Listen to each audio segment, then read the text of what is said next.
बिस्मिल्लाहिर्रहमानिर्रहीम।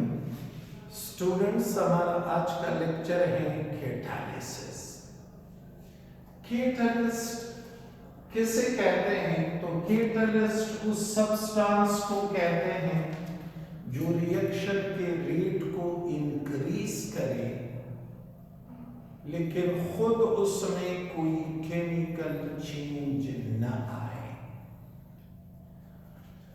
जिस रिएक्शन में कैटालिस्ट यूज हुआ और उसका रेट बढ़ गया तो उस रिएक्शन को कैटालिसिस कहते हैं। कैटालिस्ट क्या करता है? What is a catalyst? Substance which increases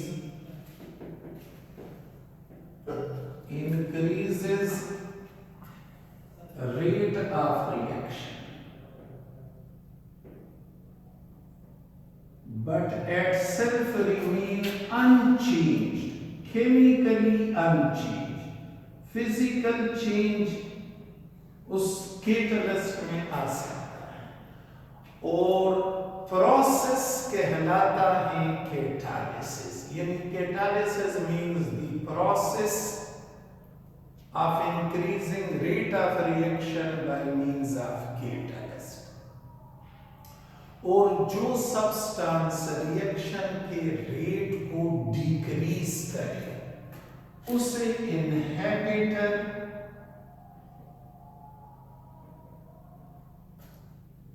या रिटार्डर कहते हैं। रिटार्डर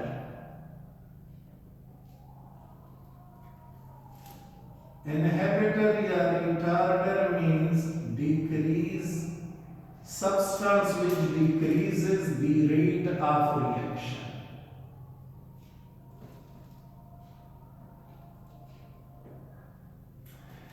एक होता है प्रोमोटर या एक्टिवेटर। ये मैंने प्रीवियस लेक्चर में भी आपको बताया। प्रोमोटर और एक्टिवेटर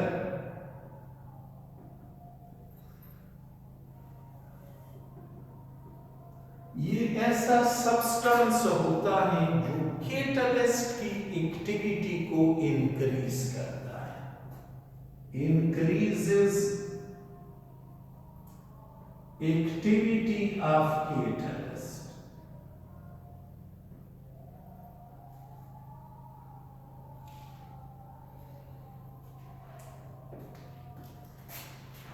एक सब्सटेंस कहलाता है पॉइजन। पॉइजन उस सब्सटेंस को कहते हैं which decreases activity of catalyst। Catalyst reaction के रेट को कैसे इंक्रीज करता है? A catalyst increases rate of reaction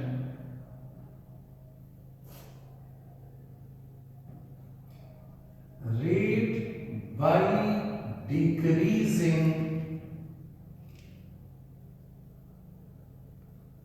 activation energy. Catalyst के बगैर एक रिएक्शन की एक्टिवेशन एनर्जी ज्यादा होती है। जब हम कैटालिस्ट डाल देते हैं तो वो एक्टिवेशन एनर्जी को कम करता है।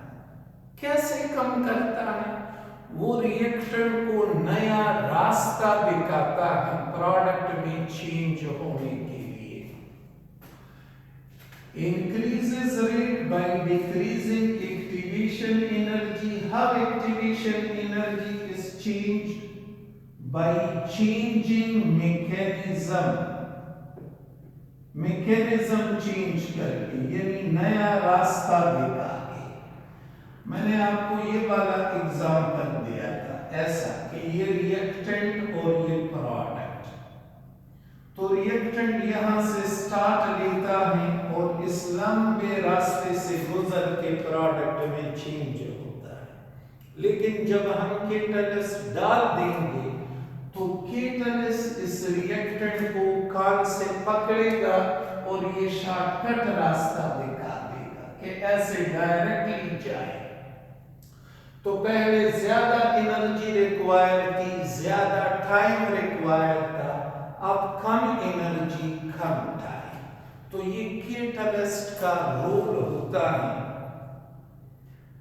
ये कैटलिस्ट का रोल होता है एक केमिकल रिएक्शन में। इसे हम यू रिप्रेजेंट करते हैं ग्राफिकली। ये exothermic reaction, energy versus reaction progress, reaction progress.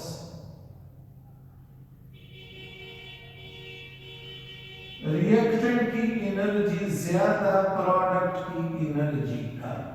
Reactant और प्रोडक्ट की एनर्जी में जो डिफरेंस है इसे डेल्टा एच कहते हैं। Delta H means heat of reaction.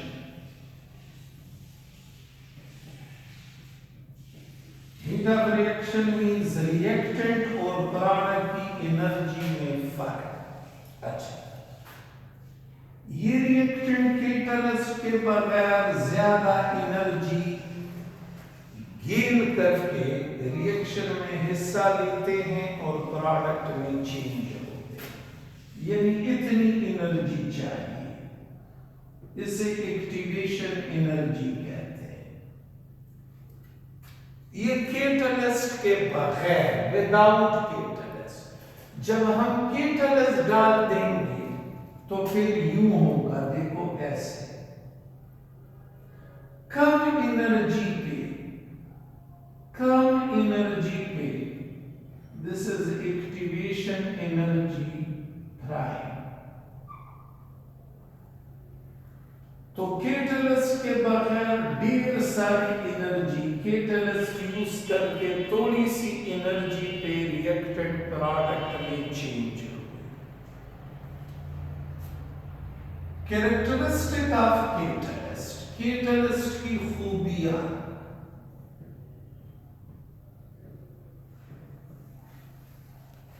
पहली खूबी है कि कैटलिस्ट रिएक्शन के रेट को इंक्रीज करता है, लेकिन खुद उसमें कोई केमिकल चेंज नहीं आता।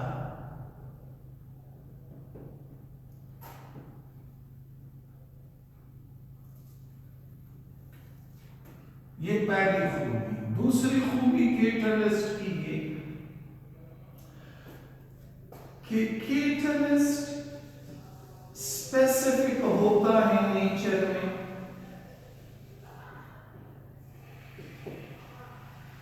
यानी एक रिएक्शन को एक खास कैटलिस्ट ही कैटलाइज कर सकता है, दूसरा नहीं। तो मींस कैटलिस्ट का नेचर स्पेसिफिक है, वो एक खास रिएक्शन को ही कैटलाइज करेगा। तीसरी खूबी कैटलिस्ट की,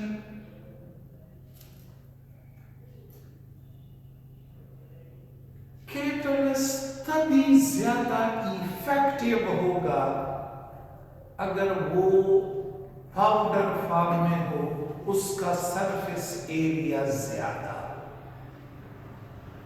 catalyst will be more effective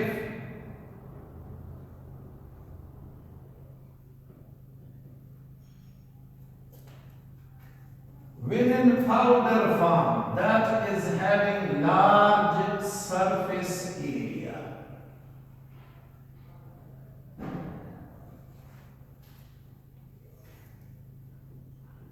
चौथी खूबी, catalyst is required in small quantity.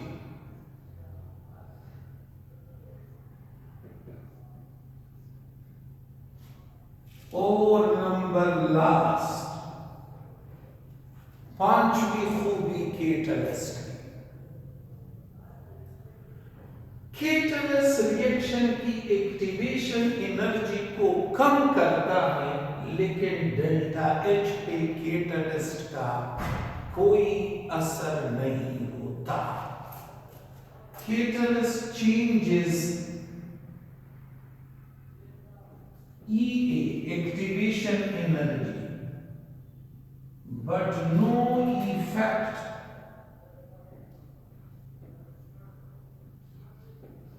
on delta H. heat of reaction के कैटलिस्ट का कोई असर नहीं होता।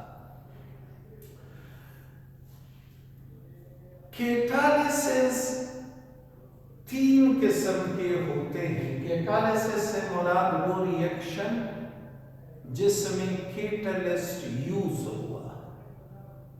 फॉर एग्जाम्पल बुक में भी ये एग्जाम्पल दिए गए हैं, देखिए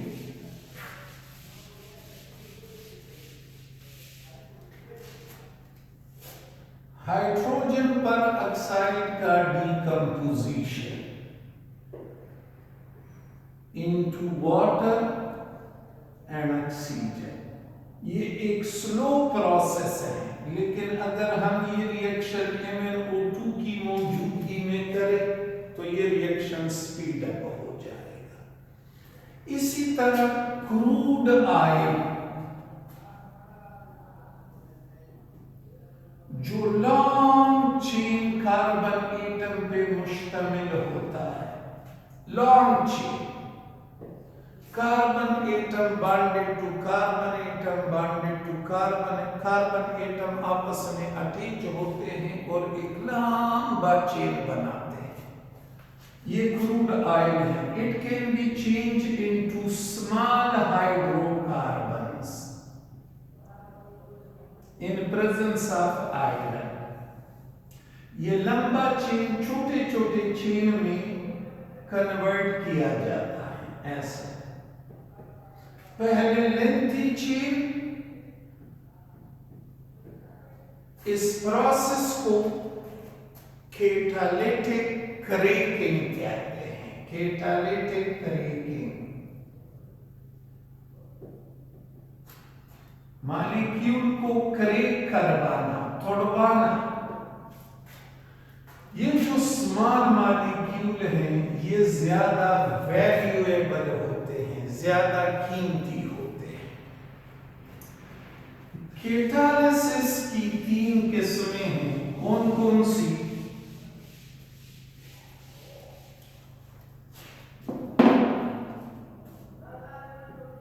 होमोजीनियस कैटालिसिस,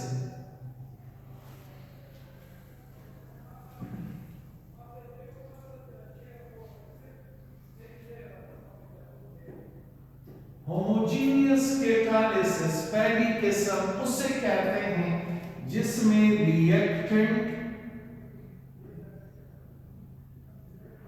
और कैटलिस्ट, बुक में प्रोडक्ट भी लिखा है, प्रोडक्ट का इससे कोई लेना देना नहीं होता, सिर्फ रिएक्टेंट और कैटलिस्ट सेम फिजिकल स्टेट में,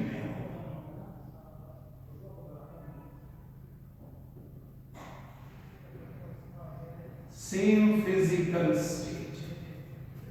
जैसे देखो ये वाला reaction SO2 plus O2 to form SO3, ये रिएक्टेंट गैसेस, ये रिएक्शन NO2 गैस की मौजूदगी में होता है, तो ये भी गैसेस हैं, ये भी गैस है। तो ये पर्टिकुलर रिएक्शन होमोजीनियस कैटालिसिस कहलाता है। इसी तरह एसिटिक एसिड, ये लिक्विड, अल्कोहल लिक्विड,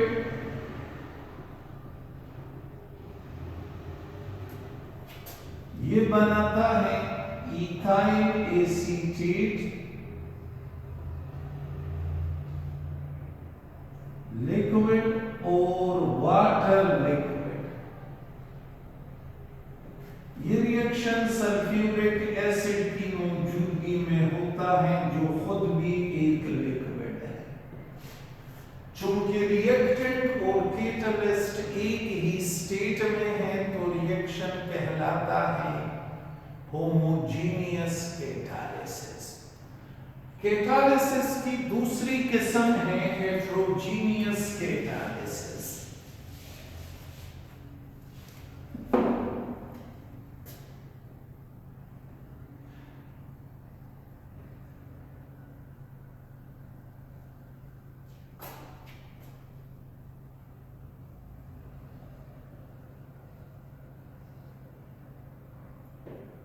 ऐसा कैटालिटिक रिएक्शन जिसमें रिएक्टेंट और कैटलिस्ट डिफरेंट फिजिकल स्टेट में, रिएक्टेंट एंड कैटलिस्ट ये डिफरेंट फिजिकल स्टेट्स में,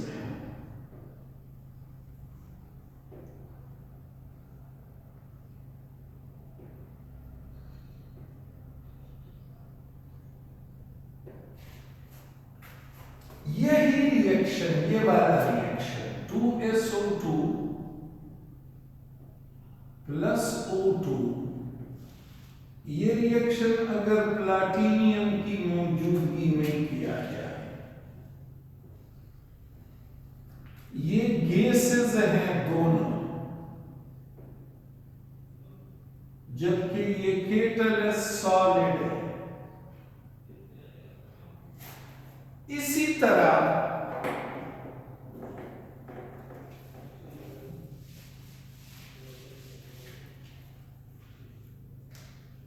ईथीन C2H4 हाइड्रोजन के साथ मिलके निकल की मौजूदगी में ईथेन बनाता है।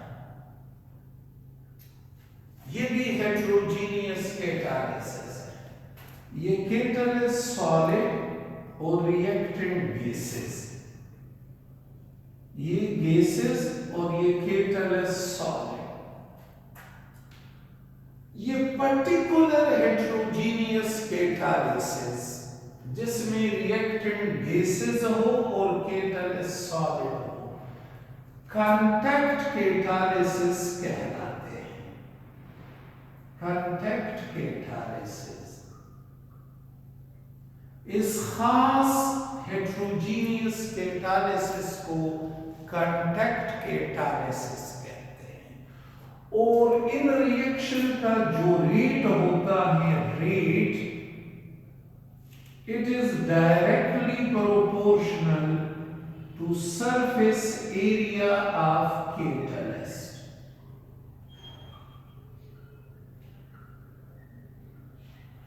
कांटेक्ट कैटालिसिस में रिएक्शन का रेट कब बढ़ेगा? जब हम कैटलिस्ट के सरफेस एरिया को इंक्रीज करेंगे। और कैटालिसिस की तीसरी किस्म है एंजाइम कैटालिसिस।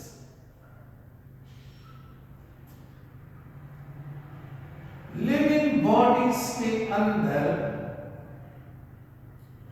जो केमिकल रिएक्शंस होते हैं, उन्हें लिविंग कैटलिस्ट, जो केमिकली प्रोटीन होते हैं, living catalyst,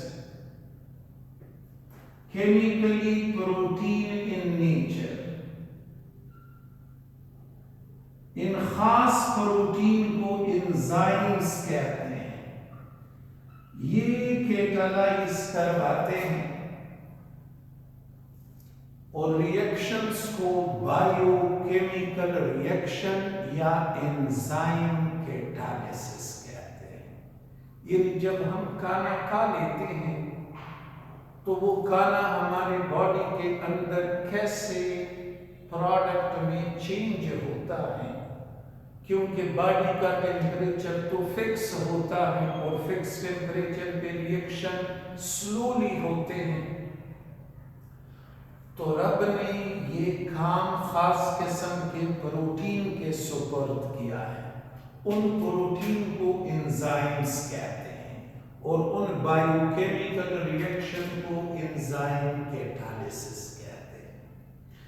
enzyme highly specific होते हैं एक्शन में। मतलब ये कि हर एंजाइम एक खास किस्म के सबस्ट्रेट पे ही एक्ट करता है। एक एंजाइम जैसे कि टाइलिन, वो सिर्फ स्टार्च पे ही एक्ट करता है, टाइलिन प्रोटीन को कुछ नहीं कहता। तो हम कहते हैं कि एंजाइम हाईली स्पेसिफिक होते हैं एक्शन, in their action.